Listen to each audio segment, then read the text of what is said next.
So here's everything you need to know about Mufasa the Lion King. Mufasa the Lion King is the prequel to Disney's 2019 live-action remake of their animated classic, The Lion King, which in the vein of other recent Disney remakes, subs out colorful hand-drawn animation with CG animation. And although there is so many mixed reviews about the first Lion King remake, apparently they're making another one. If I have to sit through another death scene and there's no crying, I don't know what I'm gonna do.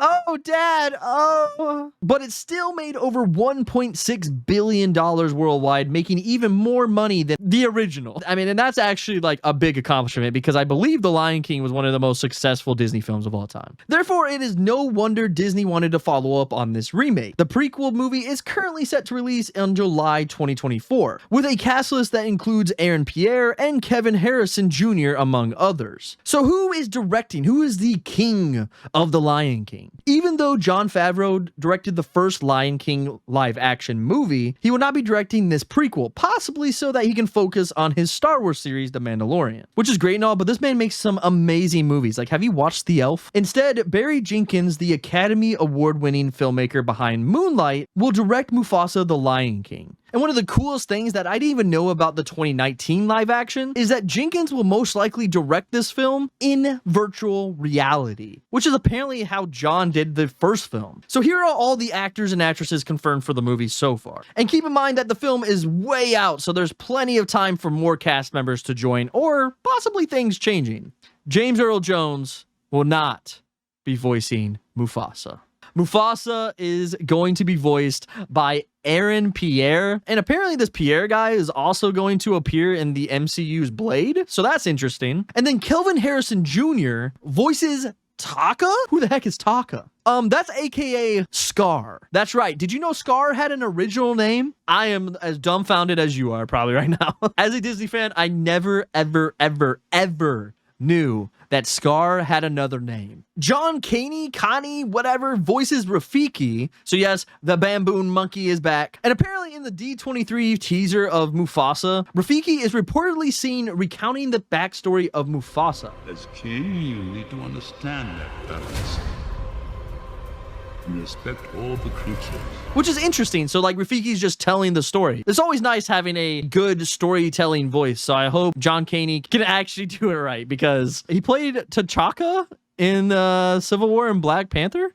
So that's, I think that's like Black Panther's dad. So Billy Eichner is coming back as Timon, which I think he did a fantastic job in the 2019 version. In the teaser, apparently, that was shown at D23, it also talks about Timon is seen listening to Rafiki about Mufasa's backstory. So what's very interesting about this is I'm like, I wonder how it's going to correlate to like maybe after the events of The Lion King, Timon wants to know more about how Mufasa became like the rise to the king or something. Sounds pretty interesting, I'm not gonna lie. And then of course, Seth Rogen is returning as Pumbaa. And I know a lot of people were kind of iffy about him, but I kind of vibed with it. And apparently in the teaser as well, Pumbaa is seen with Timon listening to Rafiki's retelling. So again, I feel like it's going to be kind of interesting just seeing them talking to each other, kind of figuring out like who Mufasa was because they didn't get to see him at all. Like only Simba, which is kind of interesting that they didn't ask Simba more about it. But that's for a different story. What about the music, right? Lion King is known for the music.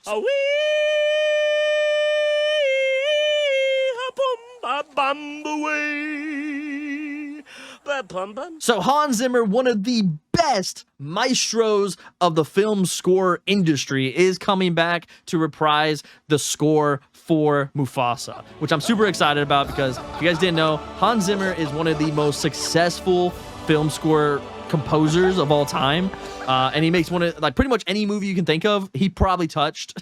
Like it's just one of those things, so I'm very excited to see what he can do with this. Although I will say that Elton John himself is not coming back to make any kind of music, which thank the Lord, I don't need it. So okay, we got our music, we got our director, we got our actors. What's next? What else can make this film great? Well, we got to know what it's about, right? Like, we got to know. We know it's a prequel. We know it's focused on Mufasa, but where's the details? Is there details for us? Well, some bad news is that there's not much known about the movie so far. But I will tell you this. When the project was first announced in 2020, it was said to be a sequel that cuts back and forth between the past and present, similar to how Godfather Part 2 was. Even though publications have more recently defined this new movie as a prequel, the D23 teaser depicts Rafiki telling the backstory of Mufasa Mufasa to Timon and Pumbaa. So just maybe that's how the movie will shift between the past and present. I mean, it makes the most sense, right? You're gonna go back to them talking, adding some input. You know, Timon and Pumbaa are gonna have some banter and some funny, humor, and then they're gonna go back into the whole Mufasa story. I think that sounds absolutely wonderful. But there is a very interesting take on this movie and where this could go, and it's something that I didn't even know about. And that is that Mufasa may be adapting the original Lion King tie-in novel, The Lion King: A Tale of Two Brothers, which focuses on younger versions of Mufasa and Scar. It seems as though the film is already borrowing one element from this novel, since Kelvin Harrison Jr. was originally announced to voice a character named Taka, I don't care, Taco. Very cool that we find out some more backstory, because one of the coolest things one of the things I've been really wanting in Disney, like, lore, is these backstories and these like solo films almost about these Disney villains. And like Scar is one of my favorite all-time Disney villains, like easily, because he's one of the only few that actually like succeeded, right? He actually overthrew his brother. He actually became king. Like, he was successful for, even if it was a short amount of time, even though, let's be honest, I mean, he became king when Simba was a little cub, and when Simba returned, he was like a full-grown lion. I don't know how fast lions grow, but that seems like multiple years. So in the end, I mean, yeah, he ended up losing, dying, getting eaten by hyenas, whatever. But this lion, so succeeded for a very long time. So hopefully we'll know more about what this like movie's gonna be about. Obviously, my theory and the perfect story would be the brother story between Mufasa and Scar, getting those backstories, seeing how the brothers were actually like cool with each other over time, and then seeing Mufasa's rise like kind of make Scar go insane. That's like, I think that's one of the coolest stories and one of the things I've been wanting for a very long time anyway. So I really hope that is the direction that they go. But yeah, I mean, at the end of the day, I feel like that is a lot of information. I feel like we got where we needed to be. I got the theories. I got the casting and all that. So yeah, there's everything you need to know about Mufasa the Lion King. If there's anything else that comes out and any updates, I'll be sure to let you guys know. So make sure if you guys enjoyed this video, to leave a like and possibly subscribe so you don't miss anything, because I got more coming your way. And at the end of the day, I know I'm going to be in the seat for this movie. Will you? Leave a comment to let me know. But in the end, I'm no film buff. I'm just a movie fan. I'll see you guys in the next video. Bye.